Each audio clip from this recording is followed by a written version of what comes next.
విశాఖ ఉక్కు ఆంధ్రుల హక్కు అని వామపక్ష విద్యార్థి సంఘాల నాయకులు నినదించారు. విశాఖపట్నం స్టీల్ ప్లాంట్ పట్ల కేంద్ర రాష్ట్ర ప్రభుత్వాల వైఖరిని ఖండిస్తూ విశాఖ ఉక్కు కర్మాగారం కాపాడుకుంటామని విద్యార్థి సంఘాలు డిమాండ్ చేస్తూ గుంటూరులో ఆందోళనకు దిగారు. త్వరలో జరగబోయే పార్లమెంటు సమావేశాల్లో ఎంపీలు పార్లమెంటులో మాట్లాడాలన్నారు. ప్రాణత్యాగం చేసి సాధించుకున్న ఉక్కు కర్మాగారంపై కేంద్ర రాష్ట్ర ప్రభుత్వాలు ప్రైవేటు పరం చేసే ప్రసక్తే లేదని ప్రకటన చేయాలన్నారు.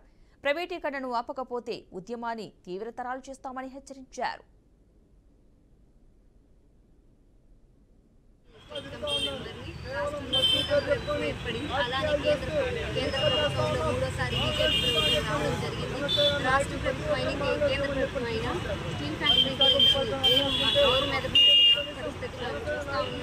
ఎంతో మంది భవిష్యత్తు స్టీల్ ఫ్యాక్టరీ మీద ఆధారపడి ఉంది, ఎంతో మంది ఉపాధి దాని మీద ఆధారపడి ఉంది.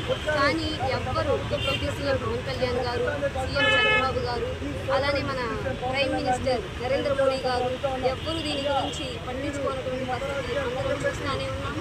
1325 రోజులు చంద్రబాబు నాయుడు గారు, అదేవిధంగా డిప్యూటీ సీఎం గారు, ఇప్పుడు ప్రజెంట్ ఉన్న ఎంపీలు మొత్తం కూడా ఢిల్లీకి వెళ్ళి విశాఖ ఉక్కుని ప్రైవేటీకరణ కానివని, అధికారంలోకి వచ్చినాక విశాఖ ఉక్కుని అటకనెక్కించే పనిలో ఉన్నారు.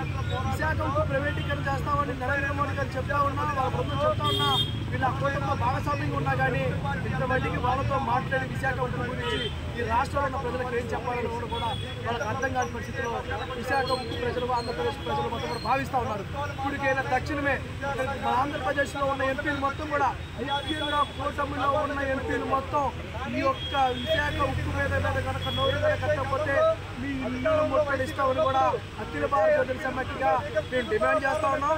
ఇప్పటికైనా మీరు దృష్టిలో పెట్టుకొని ఈ రాష్ట్రంలో ఉన్న యువత పక్షాల మీరు నిలబడతారో లేదా బీజేపీ పక్షాన్ని నిలబడతారో, ఈ రాష్ట్రం మీకు ఓట్లు వేసి ఎవరైతే మిమ్మల్ని గెలిపించిన ప్రజల పక్షాన్ని ఉంటారో లేదా బీజేపీ పెద్దల వైపు ఉంటారో సార్ మీకు మీరు ఆలోచన చేసుకొని రేపు జరగబోయే పార్లమెంట్ సమావేశాలు అయినా కానీ ఈ విశాఖ ఉక్కు ప్రైవేటీకరణ వ్యతిరేకంగా